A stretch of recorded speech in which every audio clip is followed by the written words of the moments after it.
ये छुड़वैया नेता जो विभिन्न पार्टियों या दलों से संबंधित हैं, हर मुद्दे को हिंदू मुसलमान कर देते हैं।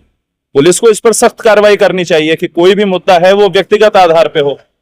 गलती चाहे हमीद करे चाहे अभिषेक करे, व्यक्ति के आधार पर कार्रवाई होनी चाहिए। ऐसा थोड़ा ही है कि मतलब अगर हमीद ने किया है तो सारे मुसलमान मतलब कल्प्रिट हो गए, और अगर किसी हिंदू ने किया है तो उस पर कोई बोलता ही नहीं है। नैनीताल में जो पुलिसकर्मी थे जो मुस्लिम समुदाय से थे, उनको मारपीट किया गया, लेकिन जो साथ में खड़े थे, जो पुलिस वाले जो साथ में थे, उन्होंने साथ नहीं दिया।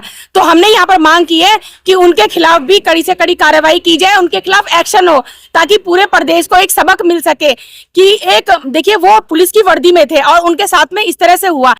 उसमें तो उन पुलिस कर्मियों के ऊपर अगर कोई कार्रवाई हुई है, उन पे अगर कोई एफआईआर हुई है तो उसको सार्वजनिक किया जाना चाहिए। इस प्रकार से मुस्लिम संगठन को टारगेट किया जा रहा है, ठीक है ना।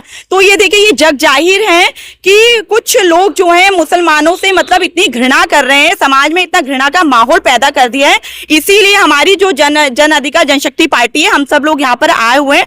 देखिए, हमारा जो देश है वो संविधान से चलेगा, कानून से चलेगा, किसी की फालतू की बकवास से नहीं चलेगा। किसी छुड़वैया नेता ने किसी मुस्लिम हॉकर से उसका आधार कार्ड मांग लिया, ठीक है, वीडियो वायरल हो गई। आज पहाड़ पे ऐसी स्थिति है कि पर्यटकों से आधार कार्ड मांग रहे हैं लोग।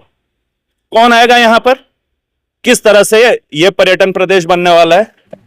आज जन अधिकार पार्टी जनशक्ति की तरफ से हमारा डेलीगेशन आया डीजीपी साहब से मिलने के लिए। हम लोगों ने मुलाकात की, अपनी बातें रखी, जिसमें मेरा सबसे महत्वपूर्ण मुद्दा यह था कि हमारे राज्य को तोड़ा ना जाए। हमारे राज्य को हिंदू मुस्लिम की लाइन पर तोड़ा जा रहा है, हमारे राज्य को प्लेन्स पहाड़ की लाइन पर तोड़ा जा रहा है। इसका नुकसान पूरे राज्य को हो रहा है। अगर कोई सोचे कि मतलब नैनीताल वाली घटना से मुसलमानों के 2 होटल तोड़ करके मुसलमानों का नुकसान हुआ, तो ये बहुत गलत बात है। अगर आप उसके बाद की खबरें देखें तो पूरे नैनीताल में 60 करोड़ रुपए की होटल बुकिंग कैंसिल हुई। किसी भी अशांत क्षेत्र में कोई आना नहीं चाहता है। उत्तराखंड पर्यटन राज्य है। अगर यहाँ इस तरह का जहर बोया जाएगा, हर मुद्दे का सांप्रदायिकरण किया जाएगा, ये छुड़वैया नेता जो विभिन्न पार्टियों या दलों से संबंधित हैं, हर मुद्दे को हिंदू मुसलमान कर देते हैं। पुलिस को इस पर सख्त कार्रवाई करनी चाहिए कि कोई भी मुद्दा है वो व्यक्तिगत आधार पे हो।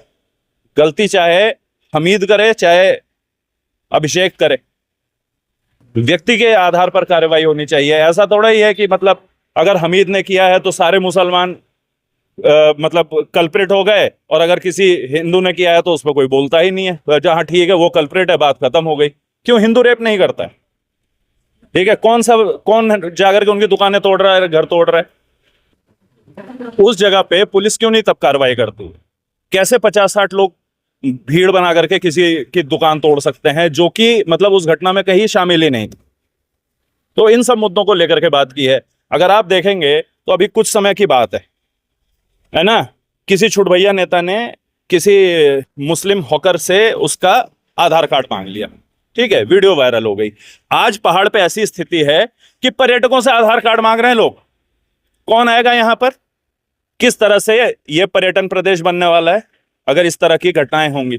इन सब मुद्दों को लेकर के हमने बात की। कुछ बात हमने ये की कि पुलिस प्रशासन जनप्रतिनिधियों या जो जनता से जुड़े हुए या जन सरोकार से जुड़े हुए लोग हैं, उनके साथ थोड़ा सा कोऑर्डिनेट करे, है ना, अच्छे से काम करे। क्या लगता है कि जो अपराध है, अपराधी कोई भी हो सकता है, अपराधी हिंदू मुसलमान कोई हो सकता है। उस समय से जो है इस चीज को बड़ा बढ़ावा दिया जा रहा है कि अगर मुस्लिम अपराधी होता है तो उसको हाईलाइट कर दिया जाता है। भाई, जिन दलों की राजनीति सांप्रदायिकता पर चलती है वो यही करेंगे। ऐसे दलों के खिलाफ कानूनी कार्रवाई बिल्कुल होनी चाहिए। कम से कम दल के खिलाफ ना हो तो व्यक्ति के खिलाफ तो हो ही। जो मारपीट के वीडियोस वायरल होते हैं उन पर कोई कार्रवाई, उन पर कार्रवाई होनी चाहिए। हमने इसी विषय में बात की है कि क्या आपको आश्वासन दिया है? हाँ बिल्कुल, हमें आश्वासन दिया गया है। उन्होंने कहा है कि आप व्यक्तिगत स्तर पर हमें वीडियो और रिपोर्ट उपलब्ध कराएं। अगर लोकल थाना नहीं भी करता है तो हम कार्रवाई करेंगे। आप आश्वस्त हैं? उच्च अधिकारियों से आज मुलाकात हुई है? जी, जिस तरह से बात हुई है अच्छा लगा, लेकिन हम मतलब इसे प्रैक्टिकल करके देखेंगे। किसी भी तरह का भड़काऊ भाषण होगा, चाहे वो कोई भी थे, ठीक है, मैं उसकी रिपोर्ट लेकर के दोबारा यहीं पे आपको मिलूंगा।